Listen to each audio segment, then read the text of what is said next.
তোমার মা তাহাজ্জুদ পড়ার পরে চোখের পানি ঝরিয়ে বলছে, আল্লাহ আমার ছেলেটাকে একটা ভালো রেজাল্ট দাও, গোল্ডেন দিয়ে দাও আমার ছেলেকে।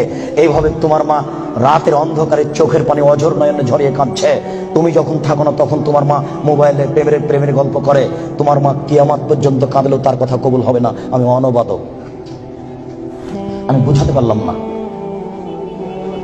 অর্ধেক রাত হলে আকাশের দরজা কি হয়? খুলে দেওয়া হয়। যে যা চাই তাকে আল্লাহ তা দিয়ে দেন। যে যে বিষয়ে প্রার্থনা করে সেটা আল্লাহ কবুল করেন। যে যে কোনো বিপদে পড়েছে আল্লাহ তাকে উদ্ধার করেন। তবে যার জেনার সম্পর্ক আছে তার কথা আল্লাহ কবুল করেন না। আমি কি দিয়ে বুঝাই জেনা কত বড় বিপদ? আমি কি দিয়ে বোঝাই আপনাকে জেনা কত বড় বিপদ? যেটা ঘরে ঘরে হচ্ছে, যেখানে সেখানে হচ্ছে, যেটা মানুষের কাছে আজকে পাপের কাজ নয়। শোনো, মুনাফিকি করো না বক্তব্যের সাথে। এই ছেলে, তোমাকে আমি কঠিন ভাবে বলে যাচ্ছি, তুমি বক্তব্যের সাথে মুনাফিকি করো না। এখান থেকে উঠার আগে মোবাইলে যত মেয়ের নাম্বার আছে তুমি কেটে দিয়ে উঠবা। জিন্দগিতে কোনোদিন কোনো মেয়ের সাথে গল্প করো না। তোমার সাথে এ অংশে আমার জরুরি কথা আছে, তুমি একটু ধৈর্য ধারণ করো, একটু সামান্য একটু থামো। তোমার সাথে আমার আরো জরুরি কয়েকটি কথা আছে। মুহাম্মদ সাল্লাল্লাহু আলাইহি সাল্লাম বলেন, আমি রাতে ঘুমিয়েছিলাম, জিবরাইল আমার ডান হাত ধরলেন, মিকাইল আমার বাম হাত ধরলেন, ধরে আমাকে নিয়ে চলে যাচ্ছেন। যেতে যেতে দেখি অনেক মানুষ আসাদু সাইন দেখা পান, ফুলে ফেঁপে বিশাল বিশাল আকৃতি ধারণ করে আছে। 50 হাত 100 হাত উঁচু উঁচু হয়ে আছে।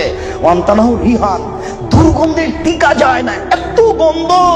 কান্নাহুল মারাহিজ, মনে হচ্ছে যেন তারা গ্রামের টয়লেট, মনে হচ্ছে যেন তারা গণশৌচাগার, মনে হচ্ছে যেন তারা গ্রামের টয়লেট, মনে হচ্ছে যেন তারা গ্রামের শৌচাগার। যেই শৌচাগার টয়লেট পরিষ্কার করা হয় না, গণশৌচাগার, গন্ধে টিকা যায় না, বিশাল বিশাল রূপ ধারণ করে আছে। আমি বললাম, জিবরাইল মানহাউলাই, কি এরা কে? জিবরাইল, এরা কারা? ছি ছি ছি ছি, এরা কারা? এতক্ষণে গন্ধ, এতক্ষণে ফুলে আছে। তখন জিবরাইল বললেন, আহমদ জোনাতা সাওয়ানি, এরা হলো ব্যভিচারী। বলো যুবক, মোটা মোটা হ্যাঁ ফুলে আছে, খুব গন্ধ, এরা কারা? ব্যভিচারী। তুমি সাবধান থাকো, তুমি একটু অপেক্ষা করো। শুনুন, আল্লাহ নবী বলছেন যে আমার ডান হাত জিবরাইল ধরলেন, বাম হাত মিকাইল ধরলেন, ধরে নিয়ে চলে যাচ্ছেন। যেতে যেতে দেখি একটা গর্ত, চুলার মতো। কোন চুলা? যাতে তন্দুরি রুটি হয়। তন্দুরি রুটি চুলা দেখেছেন? ভিতরে রুটি দিয়ে সিদ্ধ হলে বের করে নেওয়া হয়, এরকম চুলা। তার ভিতরে দেখি ধাঁধা ধাঁধা ধাঁধা করে আগুন জ্বলছে। ইরতাফাও, আগুন যখন জোরে জ্বলে উঠছে তখন ওর ভিতরে যা কিছু আছে সব উপরে চলে যাচ্ছে। খামেদাত রাজা ফিহা, আর যখন আগুনটা কমে আসছে তখন সব নিচের দিকে চলে যাচ্ছে। ফিহারে জালুন অনিসাউন ওরাতুন, তাতে দেখি পুরুষ এবং নারী জমা ধরে আছে উলঙ্গ অবস্থায়, পরনে কাপড় নেই কারো, এভাবে জমা ধরে আছে উলঙ্গ অবস্থায়। আগুন যখন জোরে জ্বলে উঠছে দাদা দাদা দাদা করে উপরে চলে যাচ্ছে, আবার যখন আগুন কমে যাচ্ছে তখন নিচের দিকে চলে যাচ্ছে। আর উপরে উঠলে মনে হচ্ছে যেন বের হয়ে পড়ে যাবে। দেখে সেখানে পুরুষ এবং নারী উলঙ্গ অবস্থায় জ্বলছে। আমি বললাম, জিবরাইল মানাউলা, এরা কারা?